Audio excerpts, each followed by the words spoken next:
عالی مقام السلام زہرا کے لال السلام عالی مقام کربلا کے جانثاروں کو سلام کربلا کے جانثاروں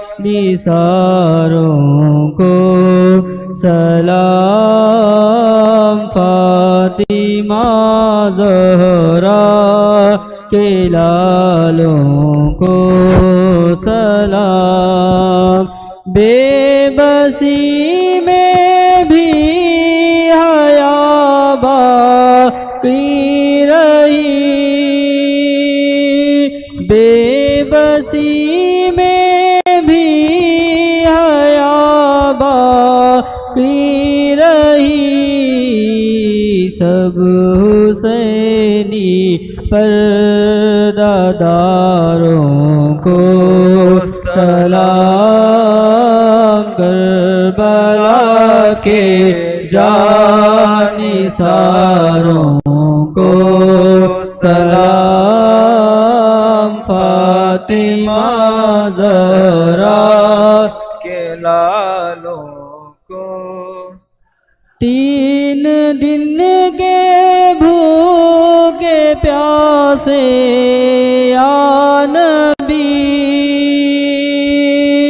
3 دن کے بھوکے پیاسے یا نبی آپ کی آنکھوں کے پیاروں کو سلام کربلا کے جانثاروں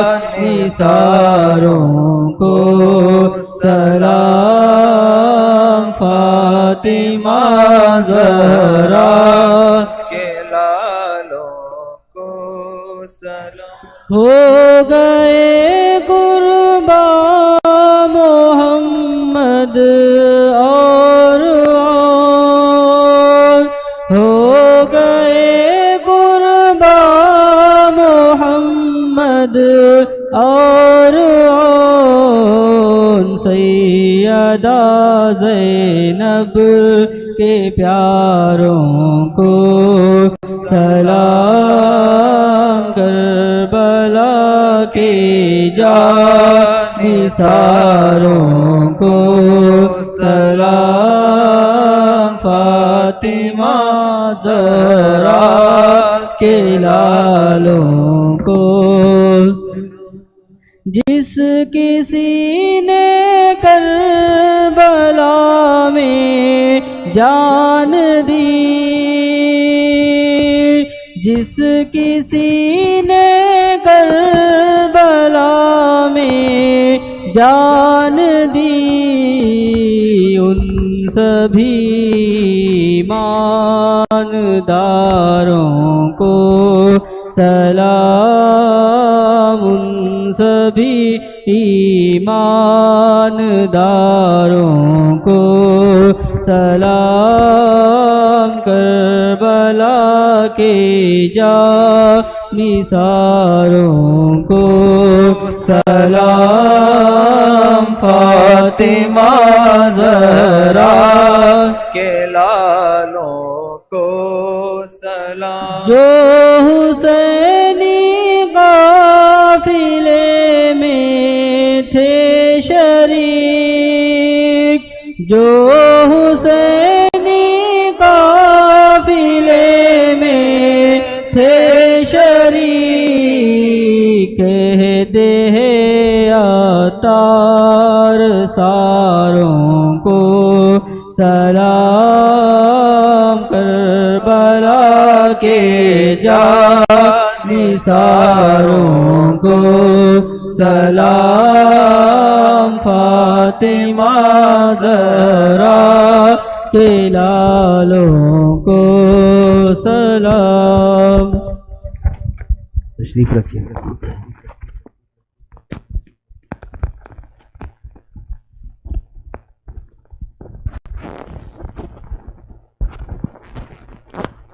درود پاک پڑھیں. اللہم صلی علی سیدنا محمد وعلی آلہ وصحبہ وبارک وسلم صلاۃ دائمۃ سرمدا ابدا. اور ایک مرتبہ بلند آواز سے درود پاک پڑھیں.